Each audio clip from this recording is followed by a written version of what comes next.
Hello and welcome to the Living Fullness podcast. I'm Stina. And I'm Father Burns. And on this episode, we're going to have a chat about fraternal correction with our parents. If you're new here to the Living Fullness podcast, we discuss the virtues, the spiritual life, various cultural shifts and trends, and we're very grateful to have you with us. Okay, so this week we have a rather interesting conversation to have. This was actually prompted by someone from our community who wanted us to have a chat about fraternal correction, but in relation to our parents. Yeah, okay. Which is interesting. Okay. So I guess maybe to start with, if we have a look at the fourth commandment, which is what this one kind of relates back to. Yes. And I think it's interesting that after the commandments in terms of our relationship with God and worshipping God, this is the first commandment that we hear in relationship with each other on earth, is in relation to honouring our parents, which I think says something in itself, right? It says something about why would God put this one first? Yeah. When he could have put any of them as first in terms of human-to-human relationships. So I think it says something about its importance, how much we need to pay attention to it. Definitely. Sins are often magnified according to who they're committed against, right? So there's this is a bit extreme, but people who kill their parents, right? It's called patricide. Or if you kill your father, it's patricide, right? So if you do that, it's considered a more grave sin. You know, it's because it's against the person who's given you life. Right. Yeah. So there's a gravity to it as well that's very different. Right. Patricide, or I suppose there'd be matricide as well, like killing of one's mother. Yeah. And it makes sense, right? It's a much graver thing to than, bearing false witness. Right. Huge difference between them in terms of their gravity. Right. But also I think it's interesting that there are, I think, some limitations as well for us to be mindful of. Yes. And I think part of that actually relates back to Colossians and Ephesians that talk about the parent's role in this. So we're not just talking about how should a child relate to our parents, but it's also what part does the parent then play in our ability as children to be able to honour that commandment. And this is where it comes to Colossians and Ephesians, where it talks about parents, be careful not to provoke your children. Yes. So it's actually talking about parents have a level of responsibility not to frustrate their children, to cause them to need to disobey in some way. Yes. Whatever the parents may have requested or asked of us. Yep, absolutely. And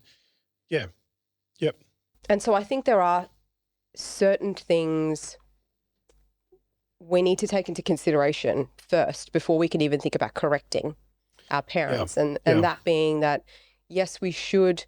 I mean, one of the limitations first off in this commandment is honouring our parents, not necessarily obeying every one of their requests and commands. Right, but giving honour. But giving honour. There's a difference there. So that's first of all.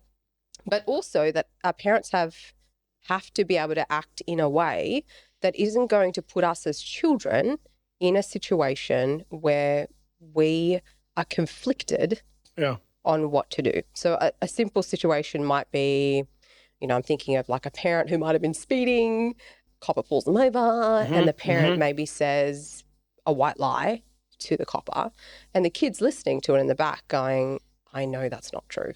I know that's not the reason. We're not on our way to the hospital. We're not, there isn't some emergency here that gave some sort of a cause for needing to speed, feeling like there was a need to speed.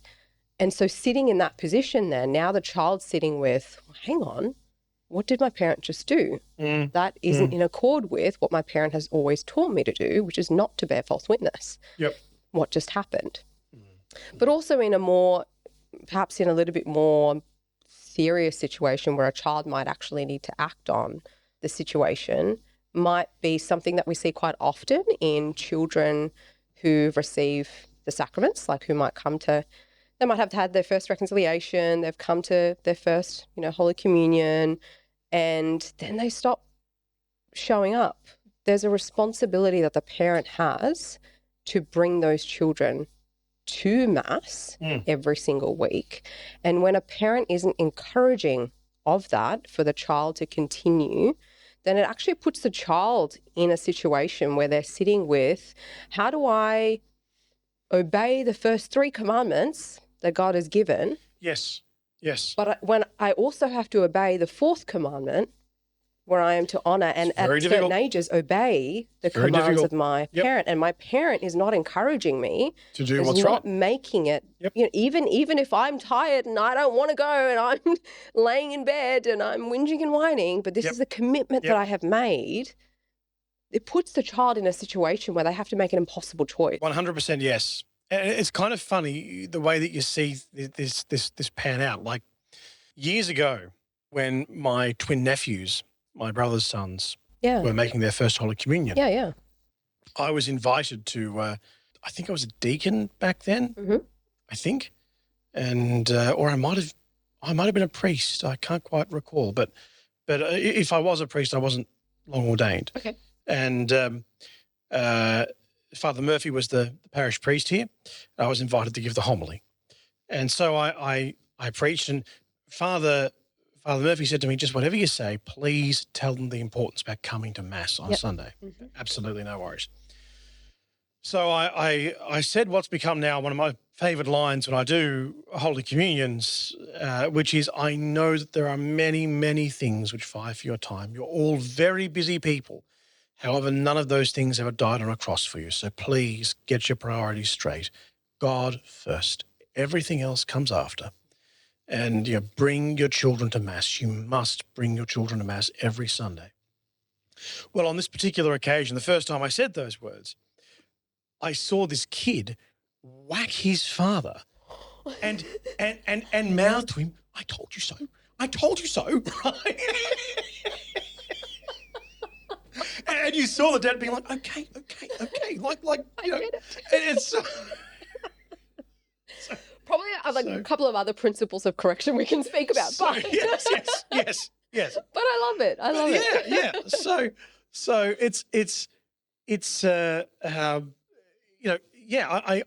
I see what you mean. As a pastor with a school in my parish, I see what you mean. Yeah. It doesn't even have to be like even if you're not Catholic, worship is important. Yes. That's. So if a kid doesn't want to go, right. Whose responsibility is it? Exactly. Same with eating your vegetables. That's right. Whose responsibility is it? That's right. It always falls down to mum and dad. Yeah. And 100% yes. Yeah. It's interesting the way that you present this, because I actually hadn't considered the 4th commandment in this way before. When I'd thought about the term frustration, I always thought about it as in, stop annoying your kids. Like it's for lack of a better word, right? Stop poking them. Stop it. Right. So it's really opened my eyes a little bit as to the how far that 4th commandment really does stretch, and it's funny. I can remember my mum saying to me and my siblings, it's probably 20 years ago now, which is a bit horrific, but just I can remember 20 years ago. But only 20 years ago, please stop me if I become a cantankerous old woman. And the background to that was that we were dealing with an older relative who had become cantankerous, who not because of illness per se, but just because they were getting sick and tired of being sick and tired about their condition as an old person, and the frustrations that come with old age, right? And Mum saw the possibility of her becoming that way, and she goes, I don't want to do that. Please stop me. I actually found it, in hindsight of what you're saying here, I actually found it really wonderful that Mum had that conversation with us and said, if you see me do this, please stop me, which is essentially another way of saying, please correct me when you see that. Mm-hmm. And that's actually kind of like, when I think about it in the way you've just framed that, I'm like, Mum, well done. Yeah. Yeah. Because that's just like 1, self-knowledge, 2, foresight. Yeah. 3, permission giving. Yes. Yeah. Like, it was really cool. Yeah. That's awesome. Yeah. Yeah, that's really awesome. I guess also, like, in an ideal world, obviously our parents would be, perfect. and, you know, they'd be the kind of people who keep all the commandments absolutely perfectly, and we'd be raised in a perfect home, so close to the Holy Families. But that is none of our parents, right? None of our parents are perfect. None of them parented us perfectly either, or flawed. And so I guess as children, there were probably experiences that we had that were less than ideal. Sure. And we probably didn't have a lot of agency, independence, strength, you know, wisdom even, to have been able to do anything about them. So I'm thinking back again to the child who wasn't able to make it to Mass on certain occasions. Well, it's a child. If they live, you know, 10 kilometres away, they're probably not going to walk by themselves to church. So they probably don't actually have another way to get to the church. So it kind of makes sense. But as adults, we have a little bit more agency to be able to do something. So in talking about correction with our parents, I think this is where it becomes a little bit more interesting, where we need to be able to kind of learn how to maneuver between different scenarios that we can be placed in with our parents. For example, I'm thinking of one where maybe one parent is kind of trying to engage a child and encourage a child to become their ally against another parent, whatever the situation might be, unless it's about, you know, surprising the parent for their birthday or something. Sure. But if it's about something more serious and ongoing, oh, don't tell your mum or dad about this. Like, this will just be our little secret. And I'm not talking anything sinister, not talking anything unsafe for the child. I'm not talking about anything like that. But even in the little things, trying to get that child to be on their side against the other parent. As children, we didn't have a lot of capacity to be able to do something about that. But as adults, I think we actually do have a level of responsibility, and I think it's part of the fourth commandment for us to say, hold up, mum or dad, I love you both. I don't want to become just one of your allies. No. I don't want to be put in the middle of what's happening here. Yes. That's not okay. Yeah. And so I think this is where boundaries come in, right? For sure. This is where we talk about boundaries. And we do have this, I've said this multiple times, we have this tendency with boundaries for some reason, probably pop psychology really. We have this tendency to think that boundaries means that I can tell someone what to do and they'll just do it. No, that's called dictatorship. Right. That's not boundary setting. Right. Boundaries is about saying, I heard this great psychologist say this one time, boundaries is about saying what I will do. It's not about what you will do. Yes. So it's about stating this will be the consequence if you continue to do the thing that I have requested that you not do. Yep. So it's about saying to that same parent, no, I won't do that. And if you ask me to continue to be your ally, I will actually, whatever the consequence might be, I will stop having this conversation with you. We won't talk about this topic any further. I will stop engaging in this conversation, or I will leave this conversation. Whatever the consequence is of you disengaging from the thing that the parent has asked of you. Or it might even be saying, if you don't continue this, if you continue to have this conversation that I don't want to have with you, I will actually openly have this conversation with my other parent. Because I love you both and I don't want secrets between the two of you. Whatever happens between you two is your marriage. I don't want to be pulled into the middle of it. I want to continue to have a relationship with both of you. So the consequence of me setting the boundary, the action I take is I will speak with the other parent about this. Right? And it needs to be done in a way where we're not threatening. That's not what boundary setting is about. It's not meant to be, if you do this, my consequence will be I will whack you one. It's not threatening the other person. It's saying this is the most healthy way for both of us to move forward because I continue to want a relationship with you. It's not about ending the relationship. A good boundary is there to continue healthy relationship. It's only when you've exhausted every healthy avenue to continue a relationship that you can go, maybe I can't have this relationship then. Yep. Boundaries are meant to facilitate relationships. Yeah, for sure. And it's important to say here then that parents actually have a responsibility to you know, in relation to what you just said there, there's a responsibility to form them and to love them, to care for them, and not use them as a bargaining chip, right? So, but as you point out, in the fallen human world, this is not always the standard that gets used, and in such cases, it's important to remember, as you say, that boundaries are not a means of exacting vengeance.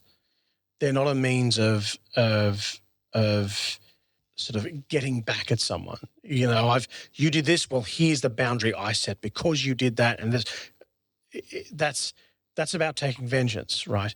So it's not about taking revenge. They're, as we said, they're the means of facilitating a relationship.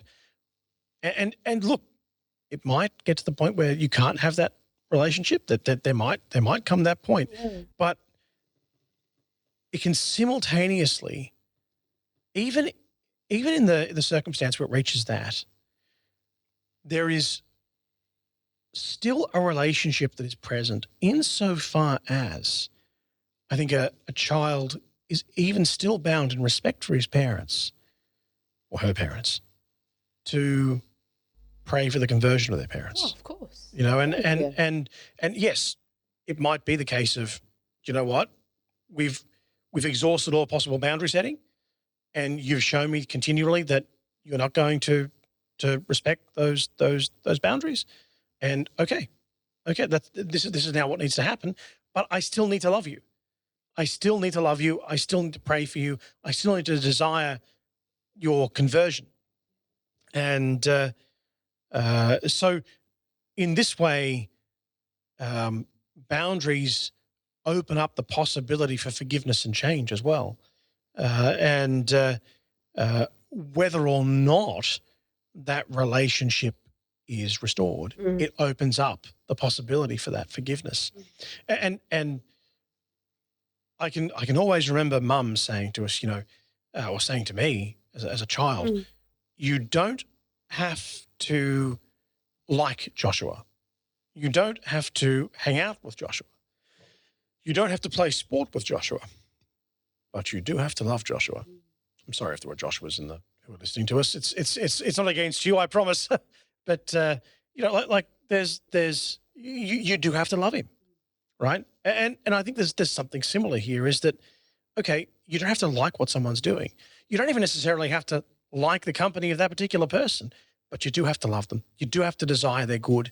You do have to desire their conversion. That's part of being a Christian. Any time that we use a boundary as a means of trying to exact vengeance, what we're fostering is resentment. It was St. Augustine, or at least attributed to St. Augustine, that, you know, harboring resentment is like drinking poison and expecting somebody else to die. Yeah. You know, it only damages ourselves. Yeah. I'm also thinking about like kind of the lifespan, if you will, of the relationship that we have with our parents as well in relation to this fourth commandment.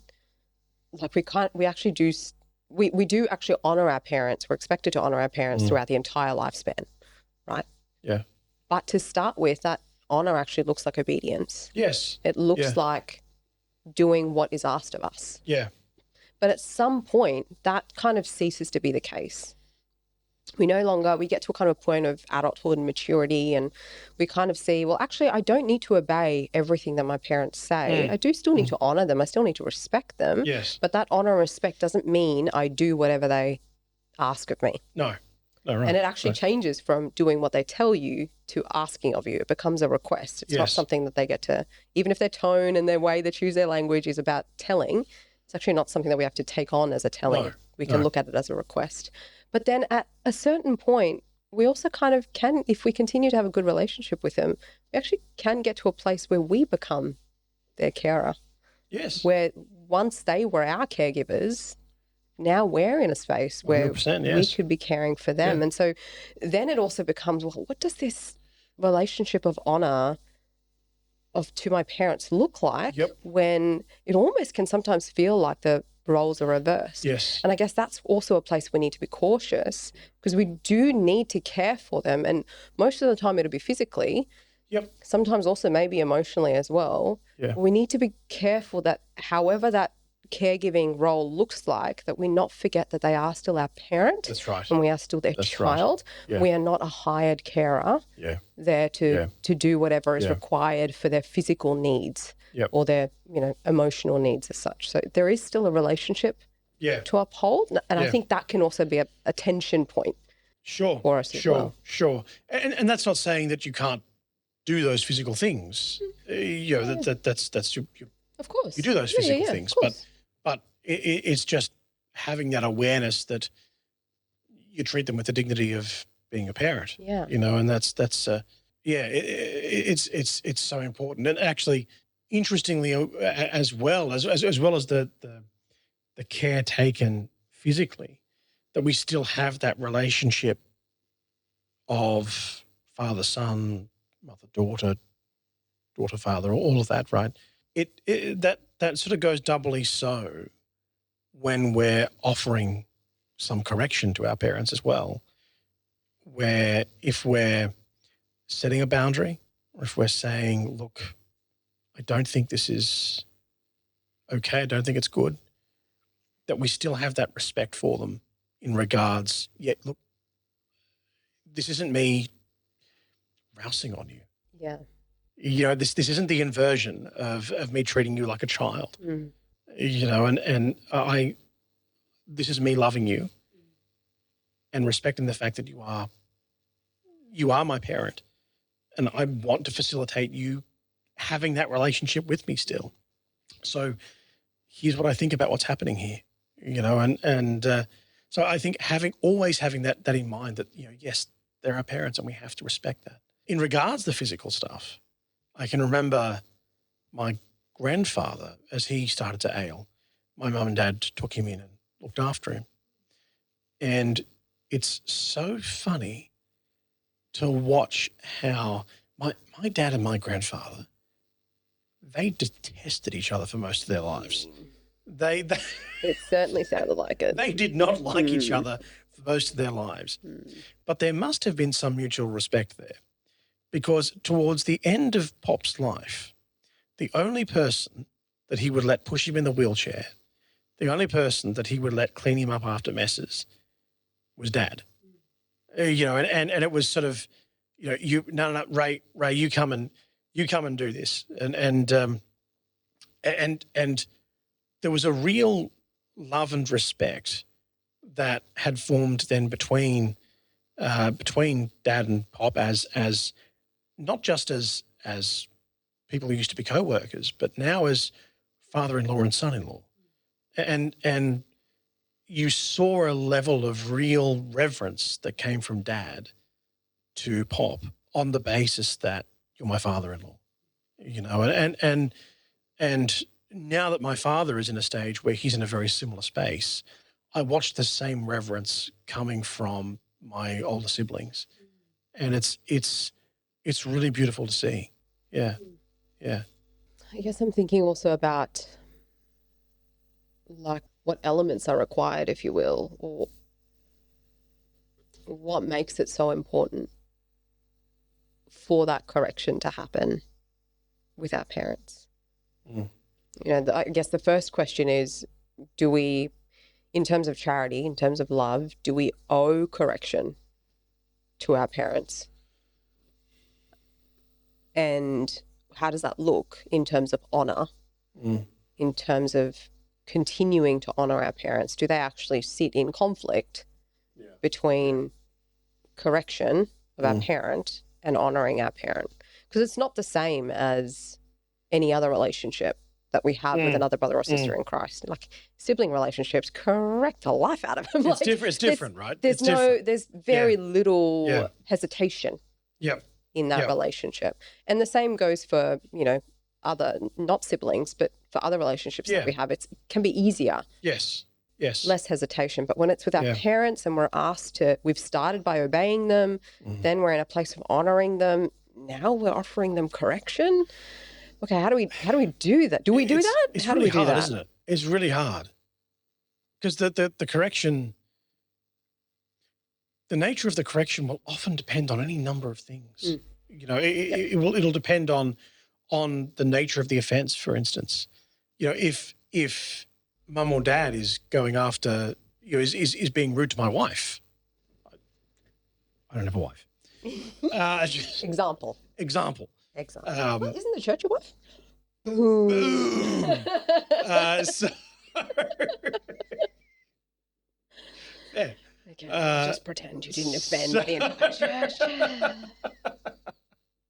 so, so uh, it's very well done.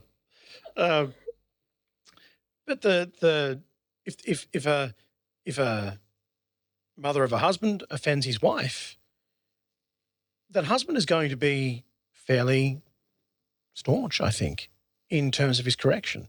He's going to want to set a very firm boundary, but he's also going to want to remember, this is my mum, right? So it's one of those things where I think sometimes correction can actually be super gentle and have a really super easy conversation about things, right? Particularly if they're low level issues, Mum, I'd prefer you don't come around at this particular time, or this particular, like, it's just inconvenient or something. Like, they're simple conversations, but a conversation of, hey, you just offended my wife.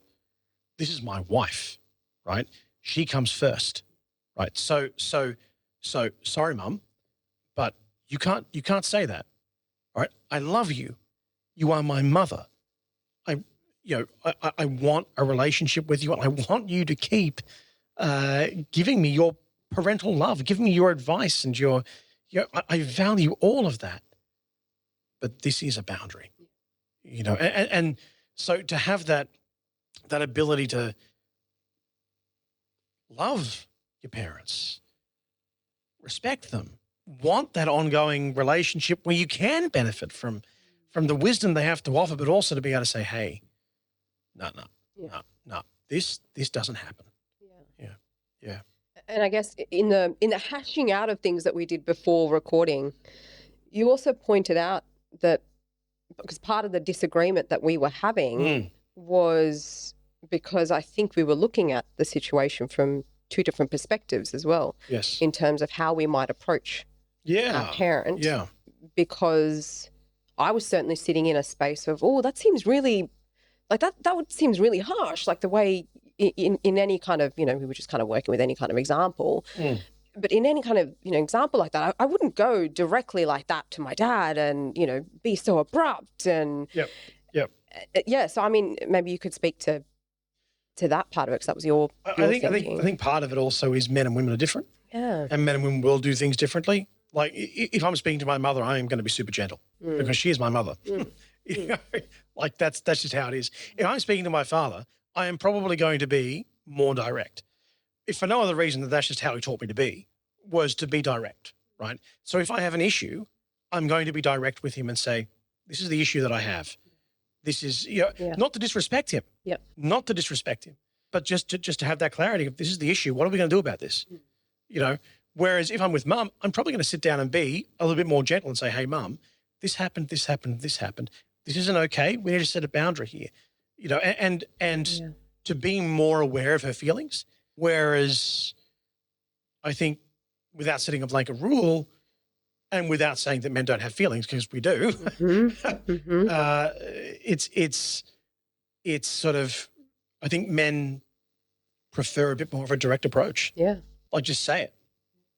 Because what I'm thinking now is what we're talking about here now is, rather than looking at the situation and the gravity of the correction that needs to happen, whatever the issue was that happened, that transpired, rather than looking at the weight of that, the gravity of that, and then our response being an equal to that, regardless of whether it's mum or dad, rather than it being trying to kind of match the level of that gravity. Instead of that, what you're saying is we actually should moderate it to the relationship that we have with that parent, which I think is wise generally. Like, it's yes. when you think about forgiveness in general, and like, forgiveness does not exclude justice, but it tempers justice. Yes. Right?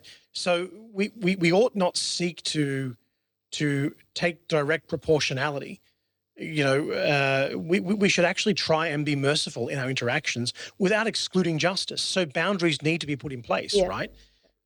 Justice demands that for the sake of the relationship itself, and for the sake of those that we are called to protect and defend, including our parents, right?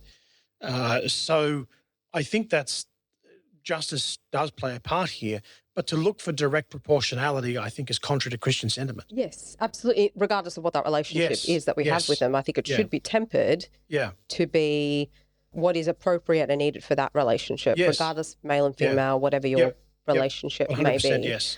Rather than trying to match the gravity of the offence, issue, of the offence that's taken place, which I think is just good regulation.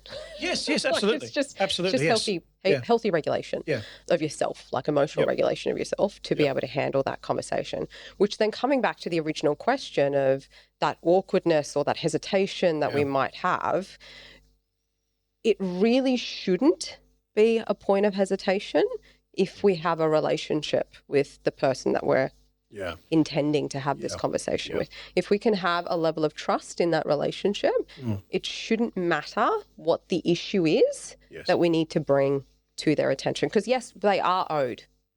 By charity, they are owed that conversation. They're owed the truth, right? Just because they're our parents doesn't mean that we actually shouldn't bring it to them. That shouldn't cause us to be concerned that us bringing the conversation to them will somehow be dishonourable to them. I actually would say it's actually more dishonourable not to. And 100%. As I was saying to you before, I think the reason for that is precisely because they are our parents, that we owe them the opportunity to be able to love us as children when we know something that we probably shouldn't have known. Absolutely. That probably shouldn't have been revealed to us, or that shouldn't have happened to us. When something like that happens, in order for them to love us truly as we are in this moment, not from 10 years ago, 20 years ago when we were a kid. Like if we want to continue to have that parent-child relationship with them, we owe them the truth of what I know. Hey, mum and dad, this is what I know. This is what I saw. This is the impact it had on me. I want to have this conversation with you. Not necessarily because I think you did the wrong thing, you have to go and do this, you need to go to confession, you need to go and talk. We don't necessarily need to give them advice on how they correct it. Sometimes maybe if they want that from us, if there's some kind of wisdom we can offer them. I'm thinking particularly in like conversion. You know, maybe our parents aren't practicing their faith, or maybe we're practicing, we're Christians and they're not Christian. There's the space for it, right? And they're asking that of us. If they're asking that wisdom of us, then we have a space to do it. So it's not necessarily our job to tell us how to correct, but it is our responsibility as children to say to them, this is what I know.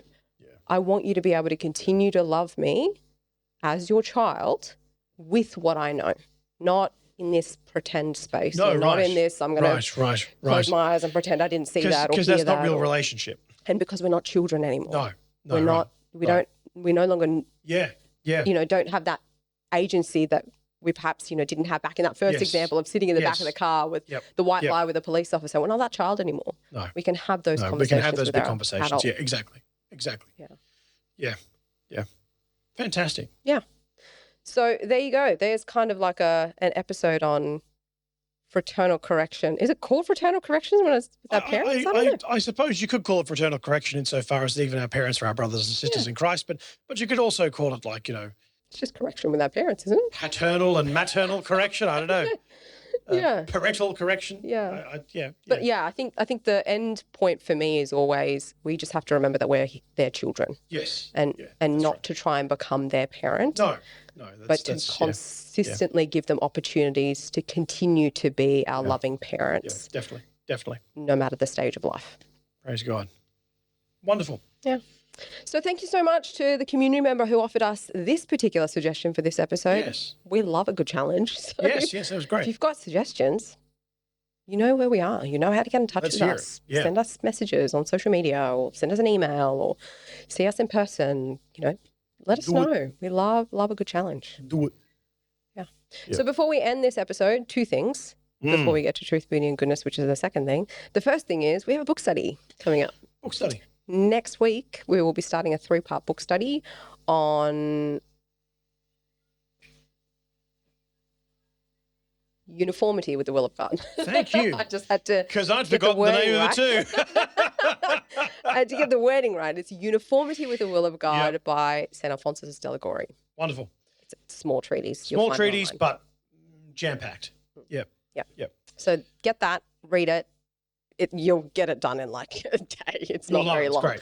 but it's packed full of stuff. So we will start that next week. Truth, Beauty, and Goodness, Padre. Yes. I just forgot what it was. So, there we are. There it is. So I've been experiencing in Holy Spirit sort of what I would call 6 degrees of separation. I don't know if you remember that film. No, I haven't seen it, but I've heard You've heard of the film? Yeah. Yeah. So, but it's sort of the amount of people that I know in this area is incredible. And the amount of people that have come up and said, your last name's Burns. I'm like, that's right. All right. Is your brother Marcus? Yeah. Is your dad Ray? Yeah. I worked for your dad. Well, there you go. There you go. Or I worked with your brother in on the quality assurance line. Or so yeah.